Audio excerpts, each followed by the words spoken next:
First of all, Ruth and I are going to make a proclamation which is taken from 1 Peter chapter 5, beginning at verse 6, I think. 5, 6, something like that. It's more lengthy than with the ones we've been making, and its theme is humbling ourselves. So, I think it begins in verse 5. What? Did you want to find this? No, it's all right.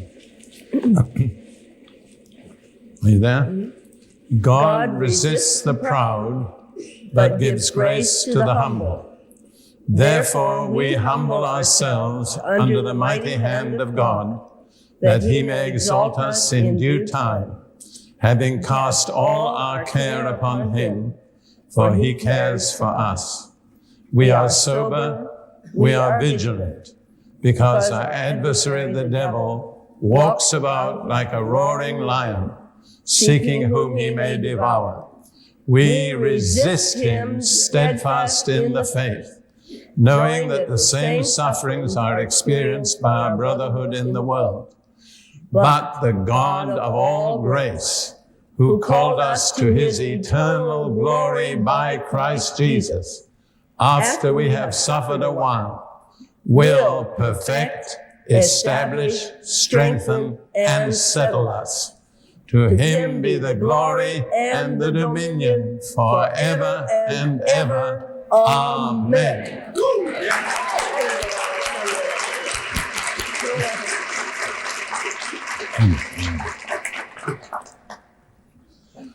Now we're going to turn to Leviticus chapter 16, and we're going to read verses 29 through 31. This is about the Day of Atonement, what the Jewish people call Yom Kippur, which is still the most sacred day in the Jewish calendar, 400 years afterwards, 3,400 years from the time these words were spoken. Speaking about this Day of Atonement, Moses says, the Lord is speaking through Moses, "This shall be a statute forever for you. In the 7th month, on the 10th day of the month, you shall afflict your souls and do no work at all, whether a native of your own country or a stranger who sojourns among you. For on that day the priest shall make atonement for you to cleanse you, that you may be clean from all your sins before the Lord. It is a Sabbath of solemn rest for you, and you shall afflict your souls. It is a statute forever." That's the most emphatic statement, isn't it? It's a statute forever. This is never to change.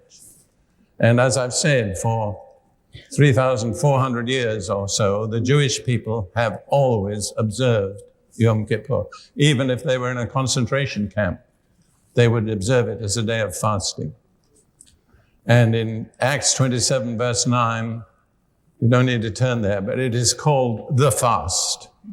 So that establishes the scriptural fact, which could be established in many ways, that when God said, "afflict your souls," he meant fast.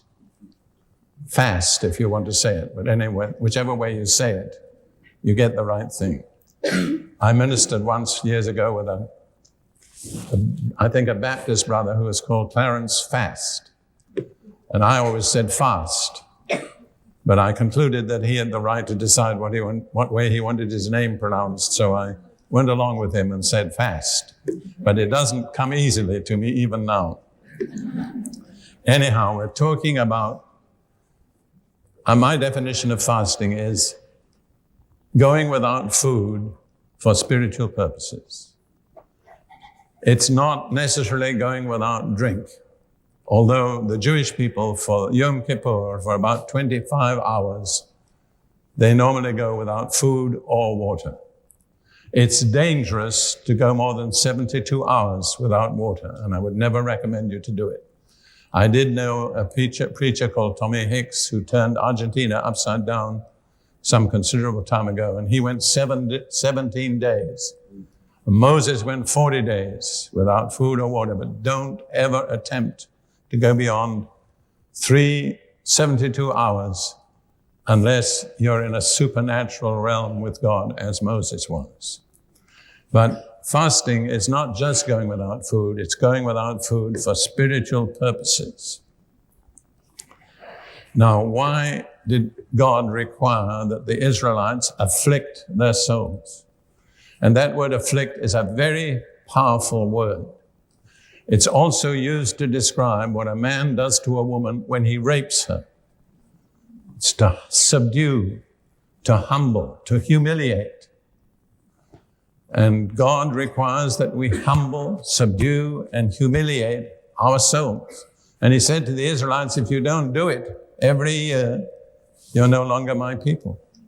So God attaches tremendous importance to this act. Why? I think you have to understand the function of the soul. Humanity is a triune being, made in the likeness of a triune God. Spirit, soul, and body. I don't want to get into an analysis of this, but essentially the soul is the ego. It's the I. And there are three main functions of the soul, according to most theologians: intellect, will, and emotions. Or put will first. Will, intellect, and emotions. So translating it into simple language, your soul is the thing that says, I want, I think, I feel. And it's very arrogant and self-assertive in every one of us. And God says, if you really want my blessing, you're going to have to learn to subdue that arrogant, self-assertive ego in every one of you. I think of a lawyer in Washington, D.C. many years ago when I spoke about fasting. And he decided it's a good thing to do. I'll fast for 24 hours. Well, he had a miserable day. Every time he went near a restaurant or whatever, where place food was served, he just hardly could resist going in. But he made it to the end of the day. So then he gave his stomach a talking to. And he said, now, stomach, you've made a lot of problems for me today. You've been very unruly. And so I'm going to punish you.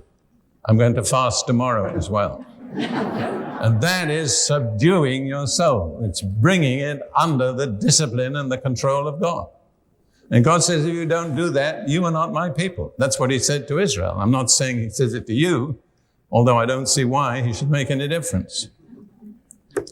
In Psalm 35 and verse 13, David speaks this way. Psalm 35 verse 13. I'll only read the latter part of that. So my clothing was sackcloth. Sackcloth is the mark of mourning. And fasting and mourning go very closely together. I humbled my soul with fasting. This version says I humbled myself. It's unfortunate that the modern English translations often put self where the Hebrew says soul, which is legitimate, but it obscures the fact that what David was dealing with was his soul. I humbled my soul with fasting. That's one reason why David survived, because he had a lot of problems and he didn't always do the right thing, but he learned how to humble himself, humble his soul. That's what made him a great man of God. And I believe every successful servant of the Lord has to learn to humble his or her soul.